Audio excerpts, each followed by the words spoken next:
गिबियावनो बे चेनेलनि नायगिरि रायजो राजा नोंथांमोन बयनिसिमबो जोंनि चिरां जिल्ला कंग्रेस आफादनि जानानै आङो बयनिसिमबो गाहाम हामलायथिनाय साबायखर बावनाय थाबाय। आङो चिरां जिल्लानि कंग्रेस आफादनि गाहाय नेहाथारि। आं दिनै बे मिडियानि गेजेरजों आं दिनै बेखौनो फोरमायनो सानदों जे थांनाय जि डिउरि अट'नमास काउन्सिलनि जि रिजाल्ट बेखौ डिक्लेयार होनायनि उनाव जों इनायनो गोजोननाय मोन्दों।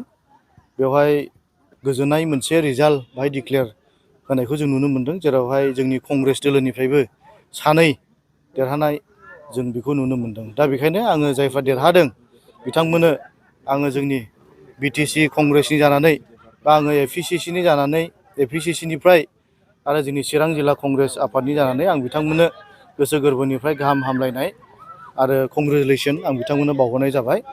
लोगोसे आङो दिनैहाय मोनसे बाथ्राखौ बेजों लोगोसे जोंनि बिटिसिआव थानाय कंग्रेसनि मानसिफोरनो बा जोंनि बिटिसिआव थानाय जोंनि जाथि जनगोष्ठी गासैबो हारिफोरनो आं बेखौल' मोनसे मेसेज होनो सानदों जे जोङो सानो माब्लाबा आरो गोबां मानसिफ्रा बुङोबो जे कंग्रेसआ मोनसे गोदोनाय नाव, बाहाय सिखांफिननायनि जेबो मोनसे राहा जानाय नङा।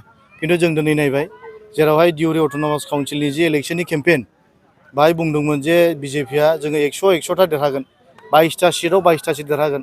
खिन्थु जोङो रिजाल्टखौ नुबाय बाहाय बिजेपिआ खालि 11टाल' देरहादों आरो एजिपि मोनसे आरो रिजनेल पार्टि 8टा देरहादों आरो कंग्रेसआ 2 देरहानायखौ जों नुनो मोन्दों। बेखौ नायोब्ला जोङो मोनसे खोथाखौ जोङो मिथिनाया मोजां जे फैगोन समाव जोंनि बिटिसिआवबो बा जोंनि आसामावबो बे मोनसे फिथाइया बेनिफ्राय सुरु जानानै जोंनावबो मोजां मोनसे फिथाइ थायगोन आरो मानसिफ्रा कंग्रेस दोलोखौबो नाजावगोन आरो जोंनियावबो मोजां मोनसे फिथाइ थायनानै जोङो सरकार दानायावहाय जोङो साक्सेस जागोन होननानै आं बेखौनो साननानै आङो बयनिसिमबो खनसेबाव गाहाम हामलायथिनायखौ बावनानै आंनि फंनैसो बुंनायखौ आंबो दोनथ'बाय। हामबायसै।